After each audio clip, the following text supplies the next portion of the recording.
Bien, chers amis, nous avons cet après-midi entendu plusieurs importants enseignements et des témoignages qui nous permettent déjà de mieux comprendre les raisons du choix du titre de l'instruction romaine, objet de notre session, Donum Vitae.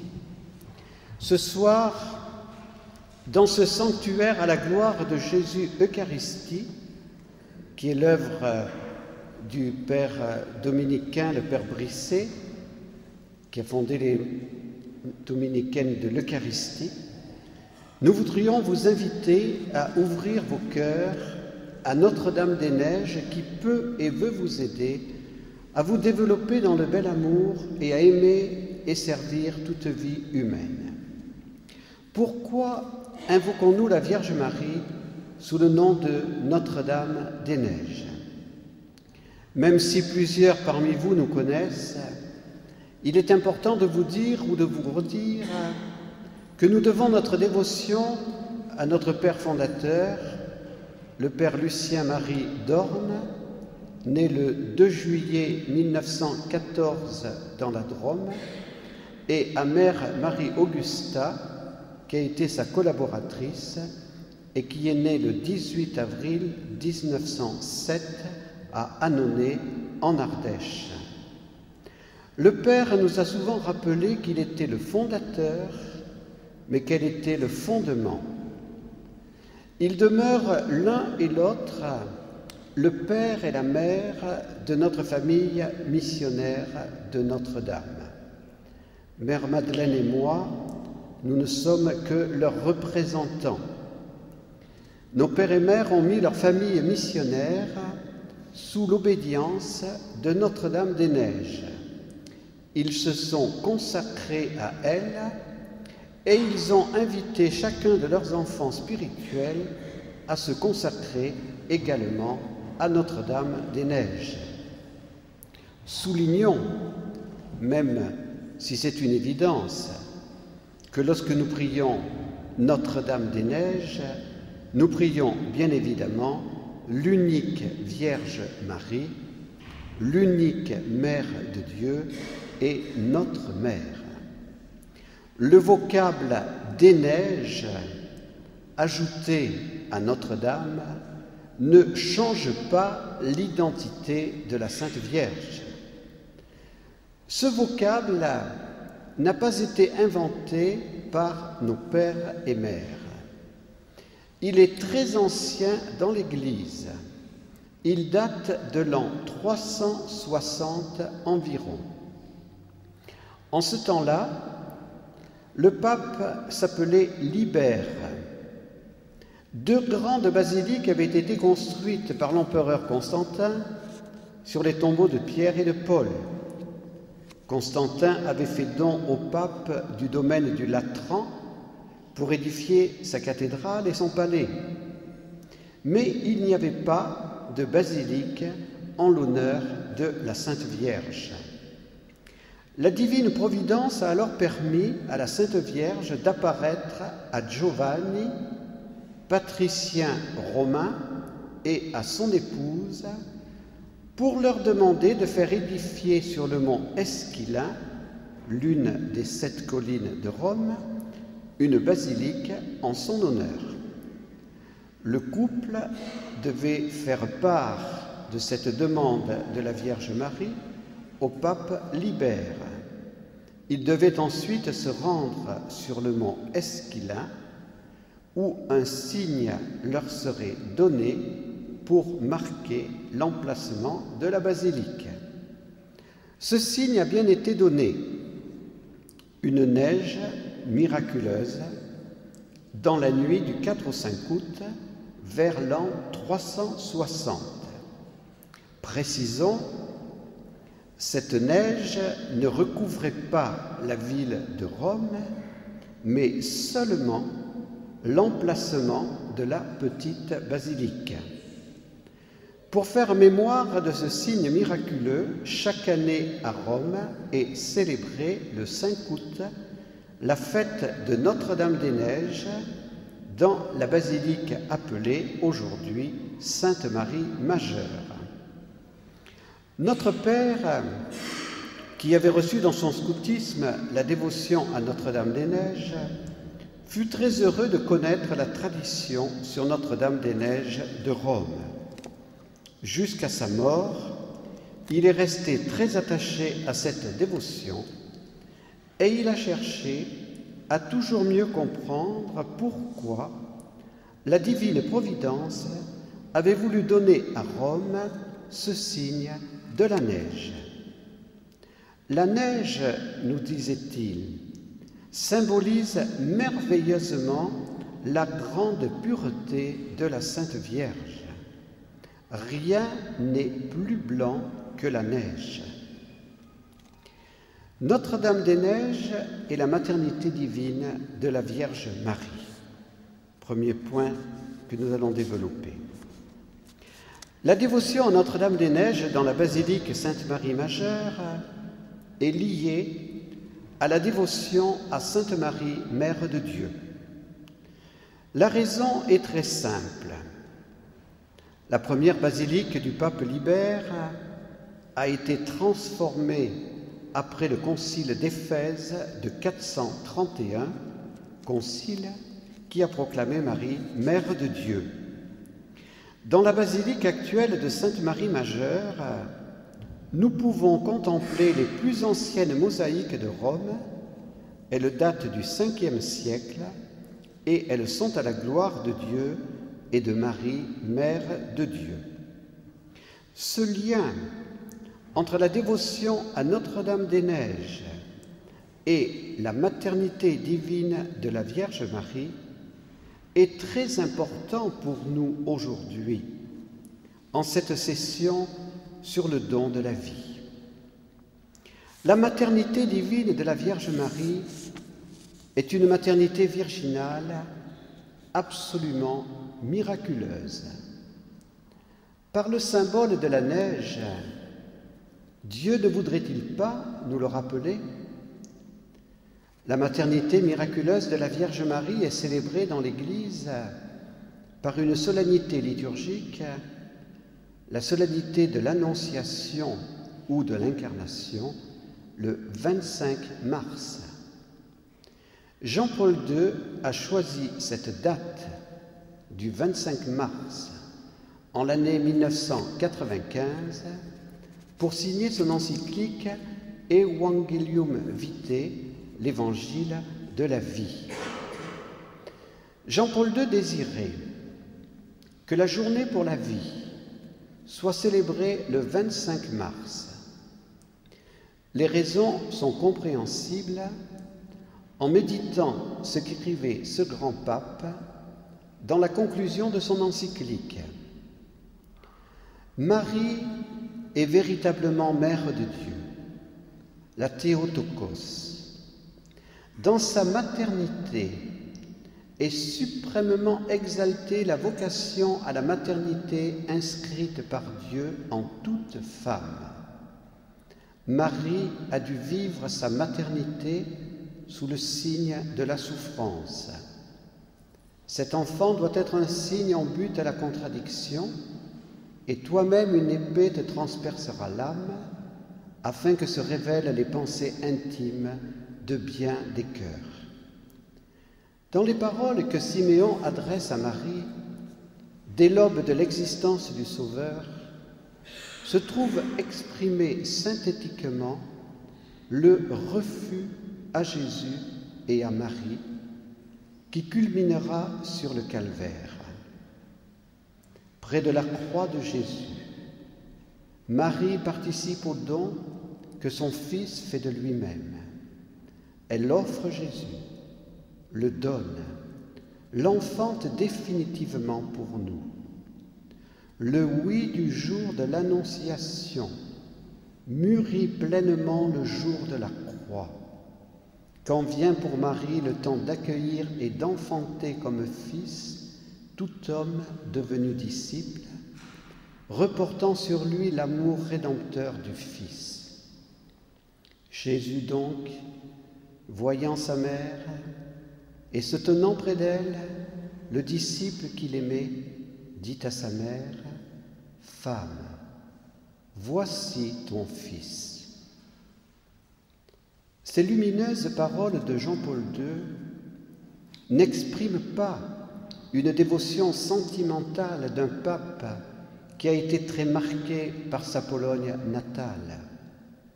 Elles révèlent une réalité spirituelle non encore suffisamment approfondie par les théologiens. Marthe Robin, mieux que nous, a compris cette réalité. Nous ne comprenons pas. Elle disait, la Vierge Marie est la maternité. Nous ne comprenons pas, comme Marthe, la profondeur de cette réalité, mais nous comprenons que si nous nous laissons conduire par la Vierge Marie, Mère de Dieu et notre Mère, nous découvrirons aussi que la maternité physique n'est pas le tout de la maternité. Il existe une maternité spirituelle plus importante encore, l'enfantement des personnes humaines pour le ciel. Pour vivre éternellement dans le royaume, il faut renaître de l'eau et de l'esprit, disait Jésus à Nicodème. Ceux qui ont reçu le don de la vie humaine sont tous appelés à renaître de l'eau et de l'esprit, parce que le plan de Dieu est unique, et nous l'avons rappelé cet après-midi en citant Paul VI, tous sont appelés au banquet éternel de la vie dans le royaume de Dieu. Tous sont appelés à être enfants de Dieu et également enfants de la Vierge Marie, grâce à la nouvelle naissance de l'eau et de l'esprit réalisée par le baptême. Notre-Dame-des-Neiges, l'Immaculée Conception. Ce sera notre deuxième développement. À Lourdes, on n'invoque pas la Vierge Marie sous le vocable de Notre-Dame-des-Neiges. Mais nous aimons bien célébrer la messe dans la basilique supérieure de l'Immaculée Conception. La Sainte Vierge, en effet, pour se nommer à Sainte Bernadette, qui l'a pressée de lui dire son nom, a dit « Je suis l'Immaculée Conception ». Le curé de Lourdes a immédiatement fait une objection à Bernadette, parce que le dogme de 1854 n'avait pas affirmé cela. Et Bernadette, avec son bon sens, lui avait répondu « Je ne suis pas chargée de vous expliquer, je suis chargée de vous dire ». Le pape Pie IX avait affirmé que Marie avait été conçue sans le péché originel. Comment pouvait-elle, à Lourdes, s'identifier à sa conception immaculée?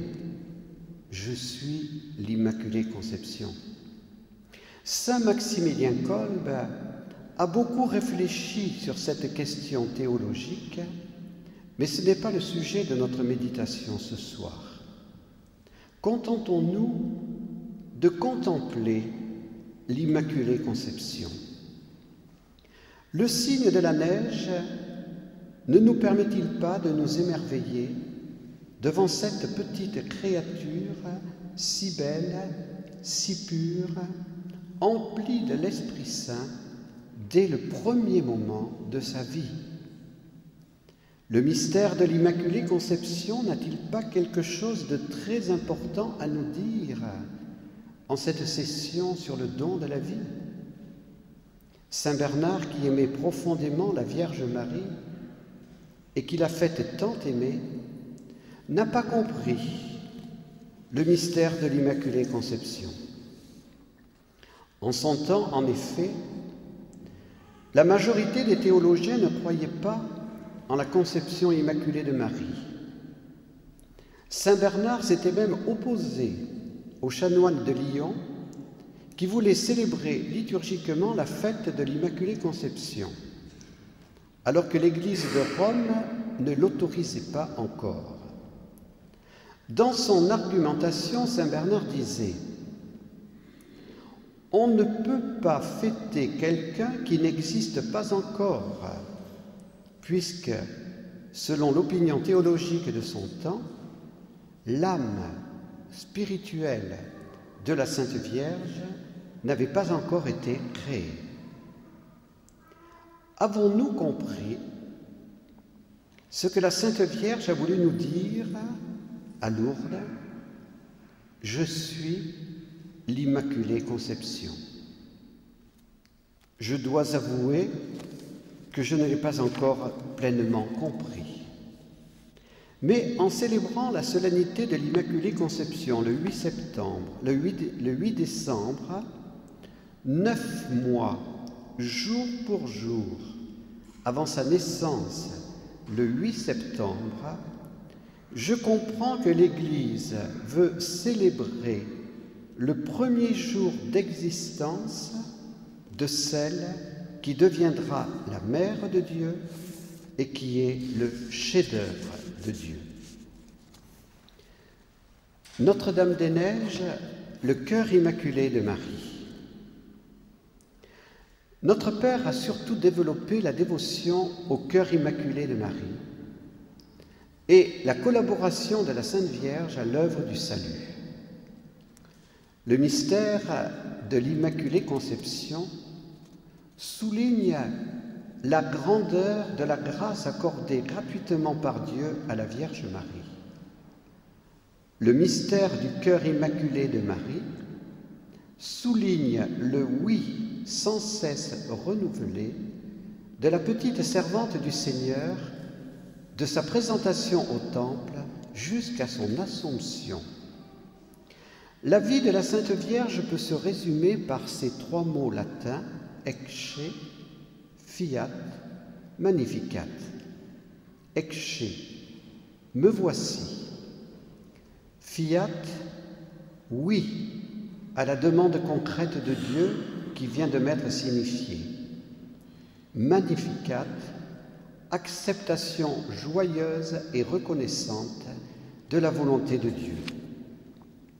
Notre-Dame-des-Neiges nous aide chaque jour à dire adieu à sa suite, ecce ad omnia, me voici pour tout.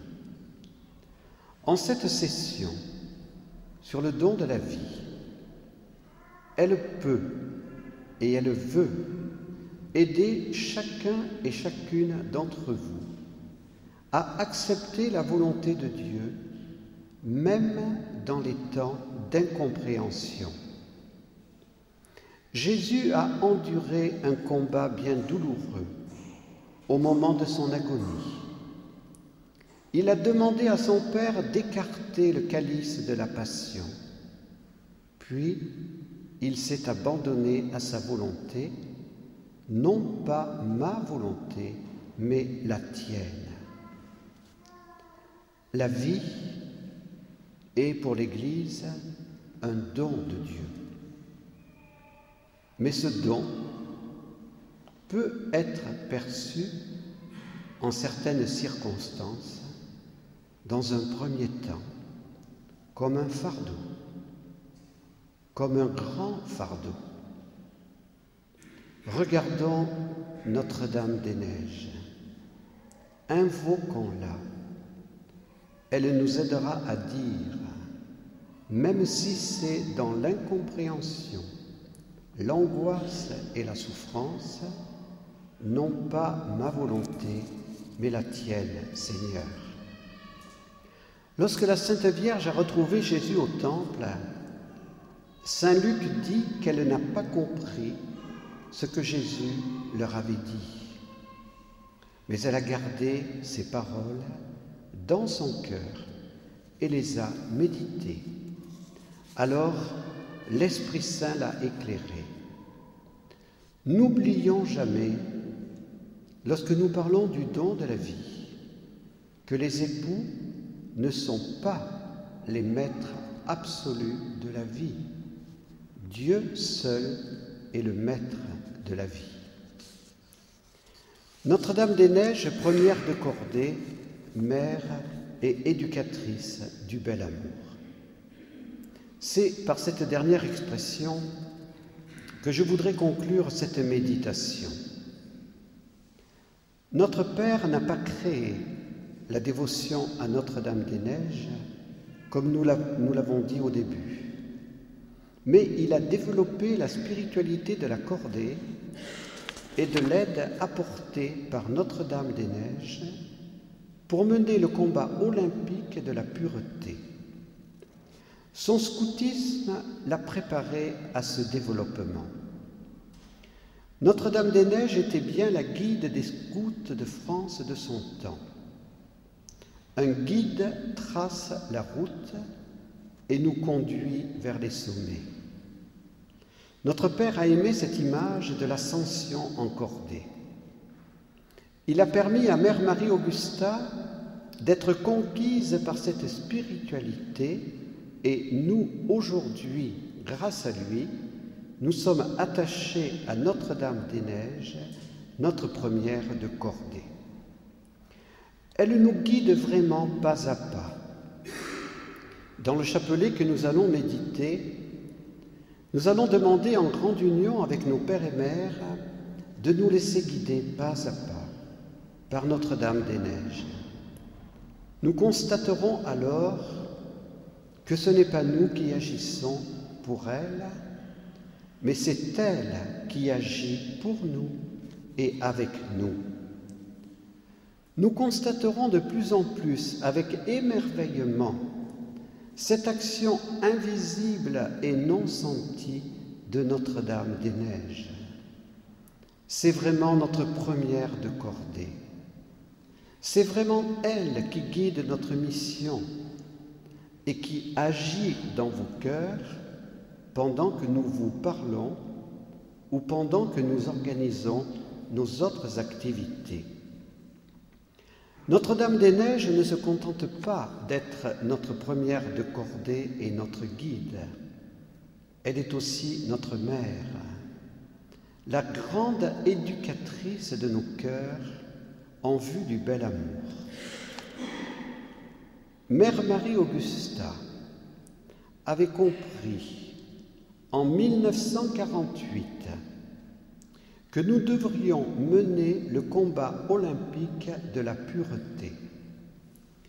Le Père nous disait dans les dernières années de sa vie qu'il n'aurait jamais imaginé l'un et l'autre que ce combat allait connaître une telle intensité.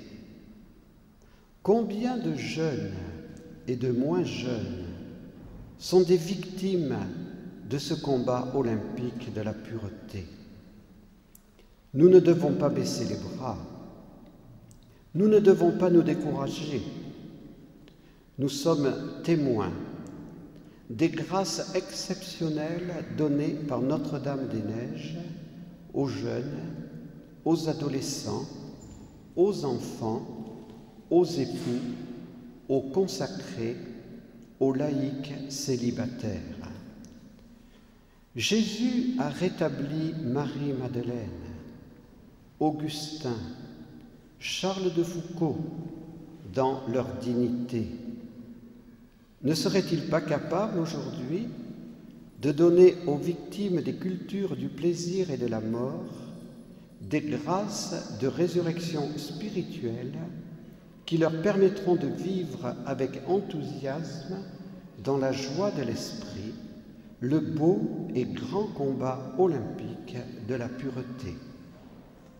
Grâce à Notre-Dame-des-Neiges, des époux ont redécouvert le véritable amour et s'aiment amoureusement. Ils ont compris le lien indissoluble entre amour conjugal et ouverture à la vie. Notre-Dame-des-Neiges veut nous aider à monter encore plus haut.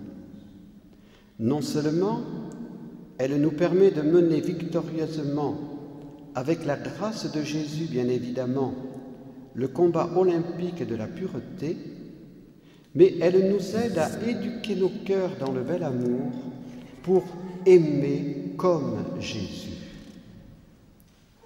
Vouloir aimer comme Jésus, n'est-ce pas une folie? N'est-ce pas une grande utopie? Non. Notre Père était très enthousiaste lorsqu'il nous parlait de cette perspective. Jésus a bien donné, après avoir institué le sacrement de l'Eucharistie, son grand commandement de l'amour: comme je vous ai aimé, aimez-vous les uns les autres. S'il a donné ce commandement, c'est qu'il veut aussi nous donner son amour pour aimer. Que Notre-Dame des Neiges nous aide à ouvrir nos cœurs à Jésus Eucharistie, que nous allons adorer à présent. Il veut nous rendre capables d'aimer comme lui. Dieu nous a fait don de la vie pour que nous participions à sa vie divine, et la vie divine est une vie d'amour. La vie humaine est vraiment fruit de l'amour, parce qu'elle est fruit de l'amour de Dieu.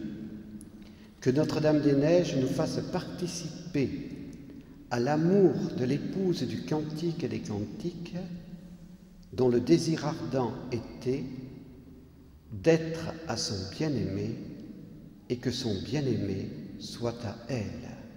Voilà le terme pour lequel Dieu a voulu nous donner la vie.